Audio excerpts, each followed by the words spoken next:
Je suis content de vous amener avec moi dans ces promenades, que vous me teniez compagnie pour me motiver à faire ma balade quotidienne. Et aujourd'hui, j'ai prévu de vous parler des 8 stratégies motrices primordiales, comme on les appelle en IMP, qu'on peut appeler aussi les mouvements archétypaux. Masgoutov va les appeler mouvements archétypaux. Ces 8 stratégies, elles viennent, à ma connaissance,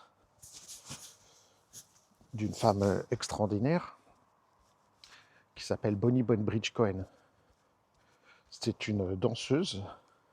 Alors, c'est une danseuse qui a travaillé avec des bébés, avec des personnes en situation de handicap, et qui a réfléchi toute sa vie au mouvement, à l'organisation du mouvement. Pour faire un geste dansé, elle a réfléchi à comment s'organise ce mouvement dès la petite enfance. Et elle a proposé dès les années, si ce n'est pas les années 70, c'est dans les années 80, de dire que les réflexes primordiaux, les réflexes primitifs du bébé sont des schèmes, elle emploie véritablement ce mot, sauf qu'elle emploie le mot pattern en anglais, sont des schèmes qui vont nous servir plus tard pour créer le geste, et en particulier évidemment le geste dansé. Et que parfois, quand on veut danser, il y a des gestes qu'on n'arrive pas à faire malgré les entraînements, la répétition, etc. Et que parfois, il faut les revisiter, comme elle l'appelle elle-même, l'alphabet du mouvement, que sont les réflexes primitifs, pour améliorer les choses. Et elle a travaillé d'abord en étudiant des bébés, je vous ai dit, et des personnes en situation de handicap. C'est très intéressant de travailler avec des personnes en situation de handicap parce que la plupart du temps, ils grandissent avec justement des réflexes, on pourrait dire dans ce cas-là, dysfonctionnels ou même aréflexifs, non présents. Et ça va être intéressant, puisque dans notre ADN, il y a quand même ce schème qui est prévu, mais qui n'a pas pu être exercé par les personnes en situation de handicap à cause de lésions neurologiques, de malformations, de troubles génétiques. Et donc, ça va être intéressant de revisiter ça avec eux. En l'occurrence, ce sera de visiter ça avec eux. Donc, elle a travaillé avec des bébés, elle a travaillé avec des personnes en situation de handicap, et puis évidemment, elle propose à ses danseurs d'aller explorer tout ça, d'aller se remettre comme un bébé, de réexplorer la gestuelle du bébé. Et elle s'est aperçue qu'en fin de compte, ça correspondait à renforcer les bases qui parfois avaient été passées un peu vite quand on était petit, parce que le mode de vie, parce que l'environnement n'a pas permis qu'on explore ces différents schèmes. Donc elle a beaucoup enseigné autour de ça. À l'heure où je vous parle, à ma connaissance, elle est encore vivante, mais elle a plus de 80 ans. Bonnie Bonebridge Cohen, elle a créé son approche ensuite qu'elle a appelée le Body Mind Centering. Body Mind Centering. Vous voyez le centrage corps-esprit, mind, BMC pour les intimes, Body Mind Centering, c'est le nom de son approche. Et elle a écrit, alors, elle n'a pas écrit de livres, mais elle a écrit des articles pour des magazines de danse. En tant que danseuse, c'est logique. Elle écrivait des articles pour parler de la danse. Et puis, un jour, ces articles ont été compilés dans les années 90 dans un livre qui a été traduit en français par le titre « Sentir, ressentir et agir ». On en a vendu des centaines. Nous, à l'époque, il n'y avait pas encore de livres qui étaient publiés sur les réflexes et ça nous intéressait. On en achetait des piles et puis on les vendait aux stagiaires. Sentir, ressentir et agir. Alors évidemment, dans ce livre, Sentir, ressentir et agir, ça parle de plein de choses au niveau de la danse, du geste dansé, etc. Des considérations pour les danseurs, mais il y a beaucoup d'articles sur des choses qui intéressent tout le monde, le geste, la gestuelle. Et en particulier, elle parle du développement, des schèmes primordiaux, de comment tout ça se met en place. Et donc on va venir au sujet du jour, elle va parler des stratégies motrices primordiales. Et puis il y a 2 chapitres vers la fin du livre qui sont absolument géniaux et qui ont été pour moi une source d'inspiration énorme avant qu'il y ait tous les livres qu'on a traduits maintenant et publiés sur les réflexes, et qui s'appelle l'alphabet du mouvement. Première partie, l'alphabet du mouvement, deuxième partie, et c'est l'honneur de ces travaux et de ce que j'ai appris de cette femme extraordinaire que j'ai nommé mon premier séminaire À l'époque, quand j'étais encore tout seul sans Ludivine, j'ai dû trouver un nom pour le nom du premier stage d'IMP et j'ai appelé ça l'alphabet du mouvement. Inspiré donc directement de Bonnie Belbridge Cohen. Donc c'est vous dire à quel point je tiens et je suis redevable aux travaux de Bonnie Belbridge Cohen, qui, encore une fois, pour ceux qui sont réguliers de mon podcast, vous allez dire mais décidément, dont j'ai connu les travaux grâce à Gail Denison. Et Gail Denison était danseuse, elle a été influencée, elle a connu les travaux de Bonnie Belbridge Cohen il y a longtemps, et elle m'a parlé de l'intérêt de ça, et elle s'est inspirée aussi, Gail Denison, dans un cours qui s'appelle Dynamique du mouvement. Elle propose une petite procédure de mouvement basée sur des petites choses de Bonnie Belbridge Cohen. Et c'est dans ce cadre-là qu'elle m'a parlé un peu des réflexes et de ces choses-là de Bonnie Belbridge Cohen. Et quand j'ai voulu en savoir plus, je me suis référé au livre Sentir, ressentir et agir.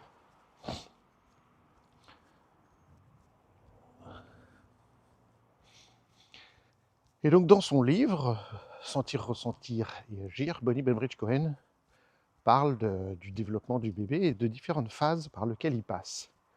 Il faut garder en tête, parce que je ne vais pas parler de ça aujourd'hui, que dans chacune de ces phases, dans chacune de ces stratégies, va intervenir un certain nombre de réflexes primitifs. C'est pas ce dont j'ai envie de vous parler aujourd'hui. Ce dont j'ai envie de vous parler aujourd'hui, c'est comment donc les réflexes primitifs s'organisent en différents, on pourrait appeler ça des métachèmes. Vous avez déjà entendu parler de ça. En IMP, on parle de métachèmes, ce sont des grandes organisations. Il se trouve que pour Bonnie Belbridge Cohen, il y a 8 métachèmes. Alors chez Bonnie Belbridge Cohen, il y en a. On va rentrer dans le vif du sujet. Il y a ces 8 métachèmes. Et puis plus tard, Svetlana Mazgutova a repris ces 8 métachèmes qu'elle a appelés mouvements archétypaux. Bon, sans citer Bonnie Belbridge Cohen, ce qui n'est pas correct de mon point de vue. Repris cela qu'elle a appelé les 8 mouvements archétypaux. Et par contre, là où Mazgutova a fait un travail génial, c'est qu'elle a systématisé, elle a regardé pour chacun de ces 8 schèmes qu'on pourrait appeler les schèmes de Bonnie Belbridge Cohen, en fin de compte. Pour chacun de ces schèmes, elle a regardé quel réflexe était derrière. Donc, ça est assez intéressant parce que ça nous permet, et en IMP on utilise ça, d'aller du détail vers la vue d'ensemble et de la vue d'ensemble vers le détail. C'est-à-dire qu'on peut regarder comment quelqu'un utilise ces différents schèmes et se dire, tiens, ce schème-là, il y a quelque chose qui n'a pas été pleinement développé. Quels sont les réflexes archaïques qui sont associés à ce schème? Et allons les voir, allons les travailler. De telle sorte que ce schème redevient accessible, ce métachème. Mais ça peut fonctionner aussi dans l'autre sens. Tiens, je m'aperçois que tel et tel réflexe primitif chez une personne ne sont pas pleinement intégrés, ça pourrait affecter tel schème. Allons aussi voir ce métachème, cette stratégie motrice primordiale, ce mouvement archétypal. Donc vous voyez, ça marche dans les deux sens. Du détail, c'est-à-dire le réflexe vers la vue d'ensemble, le métachème archétypal, et de la vue d'ensemble, les 8 grandes stratégies motrices primordiales archétypales, vers les réflexes qui les constituent. Donc là, ce dont je vais vous parler, ce sont les 8 métachèmes, les 8 stratégies motrices primordiales archétypales de Bonnie Belbridge Cohen, sans, tout simplement, j'avoue, je ne les connais pas par cœur, sans vous associer quels sont les réflexes. Pour ça, on a des listes, évidemment. On enseigne ça dans quel cours? J'ai honte, je ne sais pas par cœur. Dans quel cours on enseigne ça? Enfin bref, il y a un cours en IMP, il faut regarder les programmes. Je me demande si c'est pas... non, c'est pas la kinésphère. Ça doit être LAV, latéralité, apprentissage et vision, où on enseigne ces 8 stratégies motrices primordiales. Je trouve ça très intéressant. Oui, c'est dans ce dernier stage-là, oui. Parce que ça nous permet de faire une synthèse de tout ce qu'on a appris dans les cours précédents en IMP et de voir comment tout ça s'organise. Évidemment, on aurait pu commencer le premier cours par ça, mais on préfère terminer par ça. Alors en gros, les 4 premières stratégies sont liées à la colonne vertébrale, à l'organisation de l'axe, et les 4 autres sont liées aux membres. En fait, il va y avoir 7 stratégies, et la 8e, c'est la combinaison des 7. J'aime bien dire que les 7 premières, ce sont les 7 couleurs de l'arc-en-ciel, et ensuite ça fait la lumière quand les 7 couleurs se combinent, et vous comprendrez le pourquoi de mon analogie quand on aura fini d'aborder ces 8 stratégies. Il se met à pleuvoir, et en plus là, c'est de la pluie très froide, et j'ai pas prévu les vêtements adéquats. Ça n'a pas l'air d'être des si gros nuages. Première stratégie motrice primordiale que tous les gens qui... Alors j'ai dit qu'on ne voit pas ça en IMP, mais les gens ne savent pas, mais la première stratégie qu'on voit en IMP, le premier réflexe qu'on étudie, le premier chapitre qu'on aborde dans le premier stage en IMP s'appelle l'étoile à 6 branches, qu'on appelle aussi radiation du nombril ou réflexe de centrage. Eh bien, ça a été décrit par Bonnie Bedbridge-Cohen, cette première stratégie d'étoile à 6 branches, cette radiation du nombril. Eh bien, c'est la première des 8 stratégies. C'est-à-dire que le bébé, au moment où il naît, est soumis à la gravité, ce qui n'était pas le cas avant, et tout d'un coup n'est plus contenu comme il l'était avant de toutes parts par, on va dire, le ventre maternel, et se retrouve littéralement face à l'infini. C'est-à-dire qu'il est dans l'air alors qu'il était contenu, il était dans l'eau, il est dans l'air, il était... il n'était pas soumis à la gravité, tout d'un coup il est soumis à la gravité, et donc tout d'un coup il doit s'organiser. Il doit s'organiser face à la gravité. Ça, c'est une des choses les plus importantes. Sally Goddard-Blight dira plus tard que, en fait, le bébé, la gravité va agir sur lui, va littéralement l'écraser au sol, sur le ventre de sa mère, ou au sol, ou peu importe, va nous écraser vers le centre de la Terre, et que c'est l'équivalent d'une activation proprioceptive. Puisque, à ce moment-là, tout gestuelle que je dois faire est soumise à cette contrainte gravitationnelle. Et ça va permettre de développer une sensation et d'avoir des informations au niveau proprioceptif, c'est la perception interne de mon corps. Et elle dit, Sally Goddard, que la gravité agit et donne une rétroaction, un feedback proprioceptif. Ça, c'est hyper important. C'est-à-dire que grâce à la gravité, je prends conscience de mon corps. C'est le début de la prise de conscience de mon schéma corporel, parce que je dois lutter face à la gravité. Et évidemment, on sait que le bébé à la naissance, eh bien, il est piloté, on va dire, par ses réflexes archaïques qui vont devoir passer la main aux réflexes de vie, qui sont les réflexes posturaux. Et que c'est ça le but, d'arriver à organiser ma posture pour libérer mon cerveau, pour faire autre chose, en l'occurrence pour penser, pour réfléchir, pour chasser, pour cueillir, pour partager, pour communiquer, etc. Mais pour ça, il faut organiser sa posture. Donc la première stratégie d'organisation posturale, qui se produit dès que le bébé sort du ventre de sa mère, c'est une organisation en étoile. Alors les psychomotriciennes diraient, c'est une organisation, ou les neurologues diraient, céphalo-caudale, du cerveau vers la queue, du crâne vers la queue, et proximo-distale, du centre vers la périphérie. Nous préférons l'appeler l'étoile à 6 branches. Pourquoi ? Parce que le bébé doit s'organiser à partir de son centre de gravité. C'est comme ça que nous, on va devoir s'organiser. Pensez au fameux dessin très populaire de Léonard de Vinci, qui s'appelle L'homme de Vitruve. Voilà, avec le centre et la périphérie. Eh bien, c'est exactement ça que va devoir organiser le bébé, son centre par rapport à sa périphérie, son axe d'abord.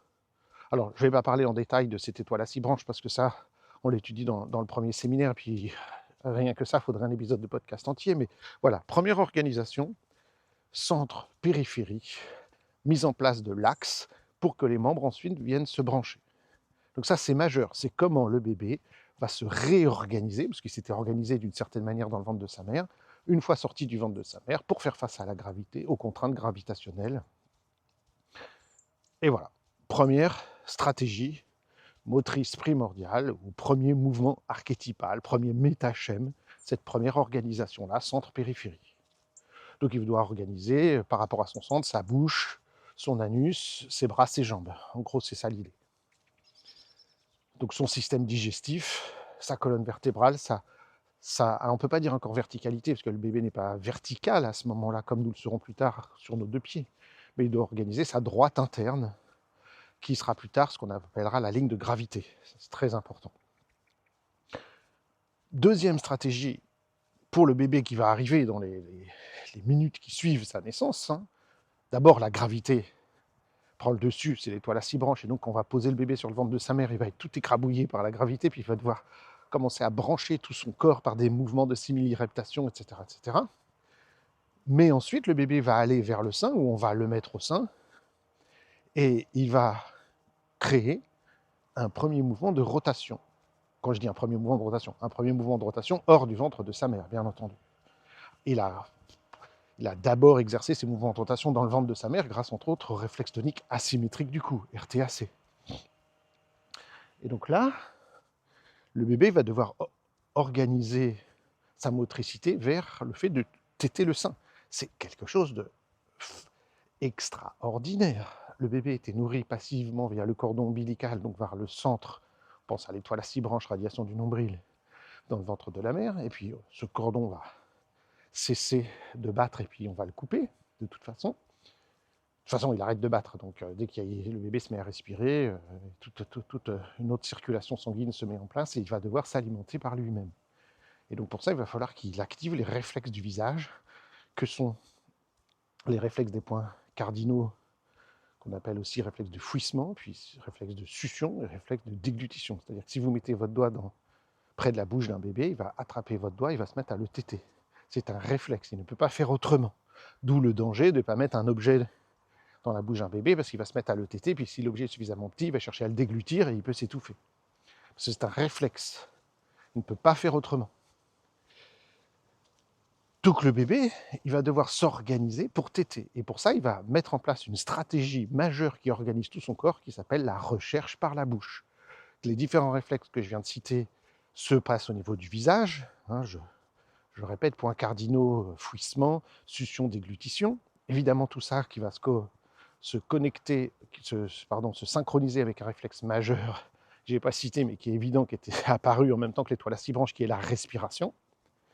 Mais il doit organiser dans son corps tout un tas de choses. Il va avoir tout un tas de réflexes, qui fait que quand il tourne sa tête pour aller attraper le sein, tout le reste de sa colonne vertébrale, tout son schéma corporel, incluant le dos avec le réflexe spinal de Galant, jusqu'au bout des pieds avec le réflexe très important, qui est un réflexe d'allaitement, qui est le réflexe de Babinski. Je pense qu'on est les seuls à dire ça, et on peut dire cela grâce aux travaux d'une femme extraordinaire qui est sage-femme, qui est Suzanne Colson, qui a étudié les bébés, qui travaillait avec Michel Audin, et qui a observé les bébés littéralement, et qui a bien mis en évidence que lors de l'allaitement, le bébé va chercher à mobiliser un certain nombre de réflexes, et en particulier le Babinski. Et pour ça, il a fallu observer les bébés non pas sur une table d'examen, ce qui ne nous disait rien sur la fonction des réflexes, mais dans ce qu'elle appelle, elle, le biotope du bébé, mettre le bébé à la bonne place, mettre le bébé à la bonne adresse, comme elle dit, c'est-à-dire dans les bras de sa mère, proche des seins. C'est ce que font toutes les traditions du monde entier, au fin fond de l'Amérique du Sud, de l'Afrique, de l'Asie, c'est ce que tout le monde fait. Et ce que nous devrions évidemment nous aussi faire, si on nous laissait faire, c'est ce que nous ferions. Et donc là, le bébé va organiser son corps donc de la bouche à la pointe des pieds avec le réflexe de Babinski, en passant par le dos, le réflexe spinal de Galant, le réflexe tonique asymétrique du cou pour la rotation, etc.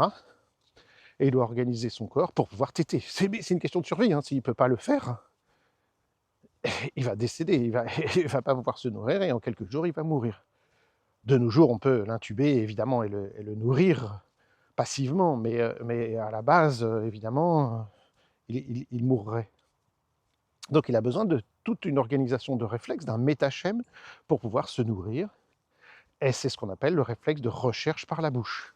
Tout son corps va s'organiser pour se nourrir. Donc c'est composante face à la gravité, l'étoile à 6 branches. 2, c'est il faut que je me nourrisse. Dans le 1, il y a évidemment, il faut d'abord que je respire. Dans le 2, il faut que je me nourrisse. Ok, donc qu'est-ce qu'on peut dire? C'est que le bébé, il a mis en place déjà l'axe principal de sa colonne vertébrale pour connecter les membres, mais c'est d'abord son axe. Comme j'ai dit, bouche, il faut que le système digestif soit branché, donc bouche, anus. 2, va falloir utiliser ça avec des mouvements de rotation, recherche par la bouche. Donc là, on a mise en place de la colonne vertébrale, rotation de la colonne vertébrale. 3, grandissement de la colonne vertébrale. Le bébé a tout un tas de réflexes qui fait qu'il se grandit, qu'il s'érige, qu'il va être capable de redresser sa tête et de connecter la tête avec toute sa colonne vertébrale. Ça va être majeur. Il va progressivement, jour après jour, développer cette notion de grandissement. Bah oui, dans le ventre de la mère, puisqu'il n'était pas soumis à la gravité, puis qu'il était tout replié en position fétale, etc., il n'y avait pas cette notion de grandissement qui est encore une fois une réaction face à la gravité. Il va falloir que je m'érige, que je me grandisse. Et donc ça, c'est la troisième stratégie, grandissement. Donc vous voyez, on a la colonne vertébrale qui se met en extension, première stratégie. Je sors de la position fétale pour me tenir droit. La deuxième, c'est rotation. Le troisième, c'est grandissement. Ce n'est pas la même chose qu'une extension, hein. Et enfin, quatrième stratégie au niveau de la colonne vertébrale, l'inclinaison, le mouvement latéral d'inclinaison, qui est majeur et qu'on retrouve dans tout ce qui est reptation, par exemple. Mouvement de reptation, vous voyez le bébé sur le ventre de sa mère, il va faire ses petits mouvements d'inclinaison. Ça se manifeste merveilleusement, on le voit chez les bébés nageurs, dans ce qu'on appelle le réflexe natatoire. Réflexe natatoire, c'est réflexe magique. Quand on plonge un bébé dans l'eau, il nage. En vrai, quand on plonge un bébé dans l'eau, il exerce 3 réflexes simultanément. Un réflexe d'apnée, qu'on appelle réflexe apnéique. 2 réflexes natatoires ou réflexes de nage. Et 3 réflexes d'immersion avec de la bradycardie, du blood shift et tout un tas de choses qui se passent dans le corps du bébé. J'ai fait une conférence sur le sujet. Et c'est quelque chose qu'on étudie dorénavant dans les stages d'IMP parce que c'est absolument majeur. Donc le bébé doit active un réflexe natatoire quand on le met dans l'eau. Et ce mouvement natatoire, il y a une agitation des bras et des jambes, mais il y a aussi une mise en place du spinal de Galant. Le spinal de Galant intervient dans la reptation. C'est une activation du carré des lombes, un muscle qui est en bas de la colonne vertébrale au niveau des lombaires, comme son nom l'indique, et qui va créer une inclinaison latérale. Et donc le bébé va beaucoup exercer ça, ce qui pour nous va être majeur plus tard. Pourquoi ? Pour tenir debout et pouvoir marcher. C'est le lien entre le bassin et la colonne vertébrale. Donc c'est absolument majeur.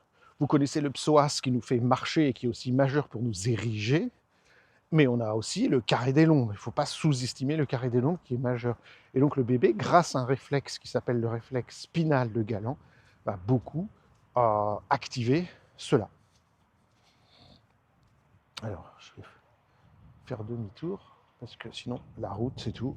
Je vais faire un autre chemin. Donc, là, on a quelque chose de majeur. Là, je viens de dire 4 stratégies de la colonne vertébrale. Et c'est un peu logique. Le bébé, comme je l'ai indiqué, se développe en céphalocodal et en proximodistal.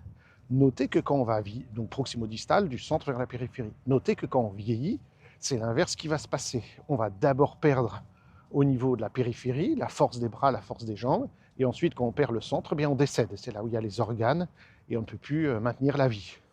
C'est pourquoi, aujourd'hui, les scientifiques nous disent, les kinésithérapeutes, les gérontologues, etc., il est très important de renforcer la périphérie, enfin de tout le corps, mais il ne faut pas perdre la force dans la périphérie. Et une des manières d'évaluer le décès proche et l'espérance de vie, c'est l'équilibre sur une jambe, et 2, la force des doigts. Et on sait que si on perd les extrémités, équilibre et force des doigts, l'espérance de vie est très réduite. Et ce qui est encore plus intéressant à savoir, c'est qu'en renforçant l'équilibre et en renforçant la force dans le... Alors, c'est pas en renforçant juste la force de la périphérie. Si vous faites juste de la gym des doigts, ça va pas vous faire vivre plus vieux. Mais c'est parce que si vous faites des mouvements qui impliquent l'ensemble du corps, ça va avoir un impact juste que sur la force des doigts. Les doigts ne sont que le symptôme d'une perte musculaire plus globale. Donc c'est un renforcement musculaire global qu'il faut faire, incluant les doigts, c'est-à-dire la capacité à s'agripper, au réflexe d'agrippement. C'est très important, connecté justement à notre étoile à 6 branches. C'est tout ce qu'on enseigne en IMP dès le premier séminaire. Donc, ok, le bébé met en place son axe avec ses 4 premières stratégies. Voyons les 4 autres. La suivante va être l'organisation homologue du mouvement. C'est-à-dire que le bébé s'organise dans un premier temps avec une prédominance de mouvement homologue. Homologue, ça veut dire quoi ? En symétrie entre droite et gauche. C'est-à-dire qu'il va faire vous imaginez très bien un bébé qui est allongé sur le dos, par exemple, dans son petit lit, et qui va faire des mouvements un peu de grenouille. Il va agiter simultanément ses 2 bras en miroir, en symétrie parfaite. Et ses 2 jambes en symétrie parfaite. C'est pour ça qu'on dit mouvement en grenouille. D'ailleurs, dans le livre de Bonnie Beveridge Cohen, elle dessine une petite grenouille pour dire que voilà, le bébé passe par la phase un peu grenouillesque, amphibien. Donc le bébé va faire ces mouvements dits homologues. C'est très important, tout cet homologue, parce que d'abord, ça va lui permettre de prendre conscience de la différenciation entre haut et bas. Il fait pareil entre droite et gauche, mais ça va permettre progressivement de prendre la différence entre ce qui se passe en haut et en bas. Et pour ça, il y a des réflexes homologues au niveau du bas du corps et des réflexes homologues au niveau du haut du corps. C'est à travers la matrice réflexe que le bébé va pouvoir développer son schéma corporel et pouvoir ensuite créer des mouvements volontaires, etc. Alors pour le haut du corps, on va avoir j'en citais un pour le haut, un pour le bas, mais pour le haut du corps, on va avoir le réflexe de traction des mains, qui est absolument majeur. Et pour le bas du corps, il y a plusieurs réflexes dans le bas du corps qui nous intéressent, mais on peut citer, et c'est ça qui est amusant, on peut citer le réflexe de Moreau. En fait, le réflexe de Moreau, pour être précis, il va activer le haut et le bas du corps. Quand on fait semblant de lâcher le bébé, il va ouvrir son axe, bras et jambes, puis ensuite il va les refermer. Mais sauf que les bras s'ouvrent plus que les jambes. Donc il va pouvoir différencier le haut du bas. Et ça ne donne pas les mêmes sensations en haut en bas. J'ai plus de stabilité en bas que je n'en ai en haut. Parce que le but du mot, c'est d'aller chercher la sécurité avec les mains et de lancer en quelque sorte mon réflexe d'agrippement. Il y a une connexion très étroite. On ne peut pas séparer la connexion du moro du réflexe d'agrippement, de la main. Autre petite chose, j'ai pas par rapport aux jambes, quand vous faites le réflexe de Babinski sur un pied, donc vous activez la plante du pied d'un côté, chez le tout nouveau-né, vous allez avoir un réflexe de Babinski de l'autre côté aussi.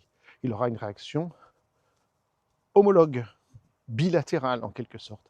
Ce qui se passe d'un côté réagit des deux côtés simultanément. Donc ça c'est très important de l'observer et de le savoir. Puis, donc l'enfant tout petit va avoir une prédominance de mouvements homologues. Puis ensuite, il va avoir une prédominance de mouvements homolatéraux. Cette fois-ci, c'est droite séparée de gauche. Des mouvements qui font ouvrir un côté quand l'autre ne bouge pas, ne fait pas la même chose. Donc il va différencier droite de gauche. Il a différencié haut du bas homologue. Il va différencier droite de gauche homolatérale. Le plus connu de tous, c'est le réflexe tonique asymétrique du cou, RTAC, qui va ouvrir le bébé, un hémicorps d'un côté, un hémicorps de l'autre. Ça, c'est absolument majeur, ce réflexe tonique asymétrique du cou. Bien sûr, il y a tout un tas d'autres réflexes. À chaque fois, je ne les cite pas parce que je ne les connais pas par cœur, hein, j'avoue mon ignorance, parce que j'ai ça noté dans les bouquins, et puis c'est quelque chose que j'utilise pas régulièrement dans mon cabinet, parce que on travaille avec différentes stratégies. Mais ce qui va être intéressant, c'est de voir qu'il y a à peu près une dizaine de réflexes qui modèlent chacune des 8 stratégies motrices primordiales. Ou on pourrait dire chacune des 8 stratégies motrices primordiales est soutenue, sous-tendue par une dizaine de réflexes archaïques. Alors, mouvements homologues, homolatéraux, et ensuite devinez quoi, et vous le savez, mouvements contralatéraux, les fameux mouvements croisés, où le bébé va progressivement coordonner la droite et la gauche. Et là, on a typiquement la reptation et puis le quatre pattes. Mais il y a tout un tas d'autres mouvements qui permettent le croisement. Mais on retient bien la reptation. Entendons-nous bien, avant de passer à la dernière stratégie, puisque là on est à la 7e, les mouvements croisés. Le bébé, si vous regardez un petit bébé à la naissance, il vient juste de naître, vous le regardez pendant plusieurs heures en train de bouger, vous allez voir les 7 stratégies à un moment ou un autre. Vous allez voir à un moment donné, il rampe sur le ventre de sa mère, il fait des petits mouvements contre-latéraux. À un moment donné, il s'ouvre avec son RTAC, il fait de l'homolatéral, et puis il fait de l'homologue. Et puis, bien sûr, il a accès à tout dès la naissance. Et j'ai envie de dire même, puisque tout ça est sous-tendu par des réflexes archaïques, il a mis en place tout ça dans le ventre de sa mère. Il avait déjà une pré-organisation intra-utérine qu'il va exercer différemment une fois soumis à la gravité. Donc il fait un peu de tout. Mais ce qu'on veut dire par ces 8 stratégies, c'est que le bébé va progressivement développer ces 8 grandes stratégies pour accéder à ces 7 grandes stratégies pour accéder à la 8e. Et le 8e, je vais vous le donner en mille, c'est le mouvement orienté vers un but. Maintenant que j'ai accès à toutes ces stratégies, que j'ai connecté mon centre avec les différents mouvements de la colonne vertébrale de extension, rotation, grandissement et inclinaison, que j'ai branché les deux bras, les deux jambes via des mouvements que j'ai explorés au bas, homolatéraux, droite-gauche, homologue, droite-gauche, homolatéraux et droite-gauche ensemble, mouvements croisés contralatéraux, et bien à ce moment-là, j'accède à toutes les possibles de la gestuelle humaine, centre-périphérie, et je vais pouvoir combiner tout ça pour m'orienter vers un but, un mouvement organisé, danser, chanter, courir, attraper des objets, les amener à moi, etc. C'est là, le mouvement volontaire va pouvoir se mettre en place parce que j'ai développé toutes ces 7 premières stratégies. C'est pourquoi vous vous rappelez, j'ai dit, les 7 premiers, c'est comme les 7 couleurs de l'arc-en-ciel, mais quand ces 7 couleurs se combinent, ça fait la lumière. Et c'est de ça dont a besoin l'enfant, la lumière qui éclaire sa cognition. Je peux décider de faire ce que je veux avec mon corps. J'oriente tout mon corps vers un but grâce à ces 7 stratégies que j'ai explorées. Et donc évidemment, le bébé, tout jeune bébé qui vient de naître, il n'a absolument pas accès à cette huitième. Il fait que des mouvements, on pourrait dire endogènes, des fois automatiques, on ne sait pas qualifier aujourd'hui, voilà, des mouvements comme ça. Et puis des mouvements plus organisés en lien avec un stimulus qu'on appelle des réflexes, où on peut reproduire le réflexe quand on restimule le stimulus, quand on réactive le schème. Et donc, progressivement, et ça va assez vite, le bébé, tout d'un coup, va pouvoir organiser son corps pour obtenir ce qu'il veut. Et il va progressivement passer d'une motricité 100% réflexe à une motricité 99% réflexe, comme les adultes que nous sommes. J'exagère, évidemment, on ne peut pas dire des pourcentages, mais ce que je veux dire par là, c'est qu'il ne faut pas se leurrer, ma motricité est toujours réflexe, je prends des décisions, c'est la magie du mouvement humain, c'est la magie de la vie, et mon corps est capable de les exécuter. C'est extraordinaire. Mais moi, je ne sais pas comment j'organise mon mouvement, je ne sais pas quel muscle fonctionne pour marcher, je ne sais pas tous les mécanismes, mes propriocepteurs, mes machins, mes trucs. La complexité est époustouflante de la capacité du mouvement, de la vie, etc. C'est fascinant. Et j'aime bien voir ça quand on voit un bébé qui est là dans son petit lit, puis qui regarde ses mains et qui s'amuse de regarder ses mains, qui attrape ses pieds et qui explore ses pieds. Il a besoin de rien d'autre pour s'amuser. Il a besoin de rien d'autre pour éprouver le monde que explorer son corps, ses orteils, tout ça est merveilleux, toutes ces sensations. Et la moindre chose, le moindre objet, le moindre caillou, le moindre coquillage est source infinie d'exploration, de merveilles. C'est absolument fantastique. Nous, on est devenus plus compliqués. Il nous faut beaucoup de technologie pour pouvoir nous amuser. C'est désespérant. Mais j'adore voir les bébés s'émerveiller de chaque chose. Et je pense qu'on devrait renouer avec ça en allant se promener dans la nature, en s'émerveillant des choses simples. Ce qu'on fait un peu quand on va en vacances, si on pose nos écrans, on va être capable de s'émerveiller de choses simples. Donc voilà, je voulais vous parler de ces 8 stratégies motrices primordiales. Alors, elles vont être majeures pour nous, bien sûr, quand on va travailler avec les gens, encore une fois, de 2 manières. Soit, puis on regarde les réflexes un peu individuellement, et puis on se dit, tiens, là, il y a ça et ça et ça correspond un peu à une stratégie. Est-ce qu'il ne faudrait pas explorer cette stratégie? Puis l'autre manière, c'est d'observer les 8 stratégies, de regarder, tiens, est-ce qu'il n'y a pas là des choses qui manquent? Alors on peut observer ça chez un bébé en train de grandir, bien sûr, pour faire de la prévention, et puis on peut observer ça plus tard dans la vie. C'est quelque chose de génial que propose Bonnie Bainbridge-Cohen et qu'a repris après à son compte Svetlana Mazgutova, c'est d'aller explorer ces 8 stratégies chez nous. Donc Bonnie Bainbridge-Cohen, elle propose des choses au niveau du geste dansé, au sol, tout un tas de trucs, tout un tas d'explorations, qu'elle explore stage après stage, et c'est passionnant. Svetlana Mazgutova a mis en place une petite gym des 8 stratégies motrices primordiales, que nous, en IMP, on appelle le Qigong, parce que je trouve que ça ressemble vraiment au Qigong, vous savez, la gym chinoise, un peu comme du Tai Chi. Donc on va reproduire un peu en position verticale, debout, les 8 mouvements, on va jouer, on va passer par ça, ce qui me permet 2 choses. Ce qui me permet d'explorer ça, donc j'explore ces 8 stratégies, et en quelque sorte, je les réveille, je les réactive, mais en même temps, j'observe si elles sont bien en place chez moi. Donc c'est-à-dire que ça peut me servir en quelque sorte d'observation pour dire, tiens là, cette stratégie, je suis pas super à l'aise dans le grandissement, dans la recherche par la bouche, dans le mouvement homologue, dans le mouvement croisé. Et donc, avec la personne qui vient me voir, je vais dire, tiens, il y a cette stratégie à explorer. Qu'est-ce qu'il y a comme réflexe? Allons voir ces réflexes. Est-ce qu'ils ont bien joué leur rôle? Et là, souvent, on s'aperçoit que, j'ai du mal avec cette stratégie, et donc j'ai du mal avec les... Pas, et donc, mais... Et que parfois, certains des réflexes qui la sous-tendent ne sont pas bien inhibés. Et vous devinez quoi?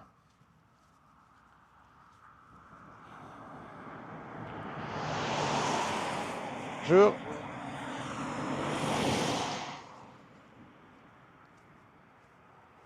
Grosse route.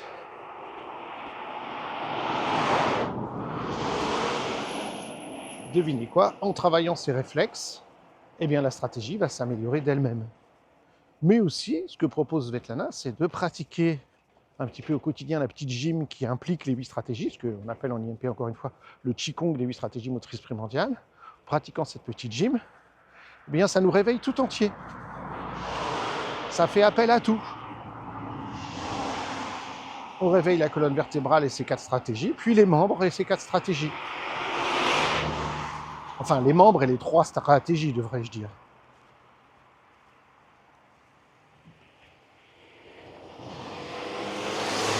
Je veux rendre à César ce qui appartient à César. On n'oublie pas que Svetlana Mazgutova a d'abord enseigné l'éducation kinesthésique et le brain gym avant de faire tout ce qu'elle fait sur le réflexe. Ah là, il se met à pleuvoir sérieusement. Je vais prendre un chemin plus court pour rentrer. Et Gail Denison a proposé depuis longtemps, puisqu'elle s'est appuyée sur les travaux de Bonnie Beveridge-Cohen, BBC. Aujourd'hui, on dirait ça, BBC dans les médias. Proposer de faire des mouvements au sol, homologues, homolatéraux, croisés. Et elle propose aussi évidemment les 4 premières stratégies. Donc, Gail Denison avait mis ça bien avant en place. Svetlana Mazgutova, mais Svetlana Mazgutova a fait quelque chose de génial, c'est de croiser ces notions-là avec des réflexes bien spécifiques, d'avoir vraiment étudié quels réflexes sous-tendaient chacune des stratégies. Et donc elle est allée plus loin que ne l'a fait Gail Denison et plus loin que l'a fait Bonnie Beveridge-Cohen, évidemment, puisqu'à l'époque de Bonnie Beveridge-Cohen, on ne connaissait pas tous les réflexes que l'on connaît maintenant. Et en particulier, si on connaît autant de réflexes, c'est d'abord grâce aux travaux de Peter Blight et Sally Goddard, et ensuite par Svetlana Mazgutova. Donc évidemment, elle est au cœur du truc, puisqu'elle a mis en évidence, je vous ai déjà dit plein de fois, chez Peter Blight, on travaille avec une quinzaine de réflexes, et chez Mazgutova, une quarantaine. Donc, vous voyez, elle est allée beaucoup plus loin en reprenant le livre de médecine, de pédiatrie, d'embryologie, etc. Et d'avoir fait des tas de liens avec tout ce qui était connu en médecine, mais qu'il fallait revoir sous un angle différent. Donc voilà ce dont je voulais vous parler aujourd'hui, les 8 stratégies motrices primordiales. Je trouve que c'est très intéressant. Beaucoup de gens pourraient apprendre ça, on pourrait enseigner ça à plein de gens, dans plein de métiers. C'est ce qu'on appelle en IMP une porte d'entrée. On a beaucoup de portes d'entrée en IMP. Qu'est-ce que c'est une porte d'entrée? C'est-à-dire quand quelqu'un vient nous voir en séance individuelle, comment on l'aborde, comment on lui propose d'entrer dans le travail d'IMP. On peut faire rentrer la personne en IMP par les 5 resets, observer comment elle bouge dans les 5 resets, et puis lui proposer des resets, et puis regarder les réflexes qui sont derrière chacun de ces resets. On peut, comme porte d'entrée, avoir, oui, les réflexes archaïques et observer les différents réflexes archaïques et voir ce qui se passe par rapport à l'objectif de la personne. On peut partir des réflexes de vie, comme réflexes de stabilité, d'équilibre, de gravité, etc. On peut avoir les réflexes du visage, les réflexes de naissance. Il y a beaucoup d'autres portes d'entrée. Et une porte d'entrée géniale, c'est d'observer avec la personne les 8 stratégies motrices primordiales. Ça, c'est une super porte d'entrée qui va nous permettre de discuter avec la personne, qu'elle se rend compte de tout un tas de choses, parce que la première chose qu'on fait, une des choses les plus importantes, c'est que l'IMP est une approche éducative. Donc il ne s'agit pas pour moi de faire un bilan des 8 stratégies et de dire là, la stratégie 3 et 4, 3, 5 et 7 doivent être travaillées. Non, c'est pas comme ça que nous travaillons en IMP. Ce qu'on va faire, c'est de faire observer à la personne. Comment vous vous sentez? Qu'est-ce qui se passe quand vous faites ce mouvement-là? Et on lui fait faire la stratégie numéro 1, puis la 2, la 3, la 4. Comment vous vous sentez? Est-ce que vous êtes à l'aise par rapport à votre objectif? Est-ce que vous sentez? Est-ce que vous auriez envie de développer cette stratégie? Évidemment, on lui donne 2, 3 mots. Ça sert à ça, ça sert à ça. Et si la personne me dit, bah oui, là, je sens qu'il y a un petit manque dans cette stratégie, mais on va soit aller directement retravailler cette stratégie en lui proposant les mouvements de la stratégie. C'est la stratégie homologue, on va jouer à l'homologue et puis ensuite on va passer par les autres. Évidemment, hein, si je travaille sur la stratégie numéro 2 ou 3, ben, ensuite je vais passer à la 4, 5, 6, 7 parce que le but c'est d'aller vers le mouvement volontaire. S'il manque quelque chose, c'est un continuum, ces 8 stratégies. Le but c'est d'arriver à la 8e. Donc la première manière de faire, c'est de les travailler elles-mêmes, comme je vous l'ai déjà indiqué. Et la deuxième manière de faire, c'est de dire, la personne essaye de faire cette stratégie, la 3 ou la 4. Malgré quelques répétitions, on essaye de le faire ensemble, elle n'y arrive pas. Elle n'y arrive pas. Elle reste coincée dans cette stratégie, elle n'arrive pas à la mettre en place, elle ne le sent pas. On regarde, il y a quel réflexe? Ah, ça et ça, il y en a une dizaine. Regardons le premier, le deuxième, le troisième. Et vous êtes sûr que vous allez en trouver plusieurs qui ne sont pas intégrés. Donc on va jouer sur ces réflexes-là, et là, immédiatement, ou après quelques répétitions, ou après quelques jours, j'accède à la stratégie. Mais si j'accède à cette stratégie, ça veut dire que je vais accéder à toutes les suivantes. On a vraiment un effet domino. Et donc j'aurai plus de degrés de liberté, qui est un concept de Bernstein, j'aurai plus de degrés de liberté, et donc j'aurai plus accès à ma 8e stratégie, le mouvement orienté vers un but. C'est-à-dire faire ce que j'ai envie de faire avec mon corps pour atteindre mes objectifs dans la vie. Donc voilà ce dont je voulais vous parler, ces 8 stratégies motrices primordiales, les mouvements archétypaux, issus des travaux extraordinaires de cette femme extraordinaire qui est Bonnie Benbridge Cohen, et le Body Mind Centering. Vous pouvez chercher sur internet Bonnie Benbridge Cohen, Body Mind Centering, et voir si vous voyez des vidéos d'elle, femme extraordinaire, est-ce qu'elle fait, est-ce qu'elle propose. Je vous remercie, j'espère que cet épisode vous a plu. Pensez à nous mettre des j'aime sur les différentes plateformes, à mettre des notes positives sur les différentes plateformes, ça nous aide beaucoup, ça nous fait connaître dans les moteurs de recherche et ça nous permet d'être encore plus connus. Donc à chaque fois que vous écoutez un épisode, si vous pouvez liker, aimer, mettre un commentaire positif selon la plateforme sur laquelle vous nous écoutez. Sachez qu'on a une page Facebook aussi, hein, et vous pouvez aller aimer, suivre et mettre un avis positif sur notre page Facebook. C'est Intégration motrice primordiale et réflexes archaïques. Donc voilà, il n'y a pas que le podcast, il y a notre chaîne YouTube aussi, évidemment, Le Plaisir d'apprendre. Sur YouTube, vous tapez Le Plaisir d'apprendre et vous verrez notre chaîne. Merci, à très bientôt.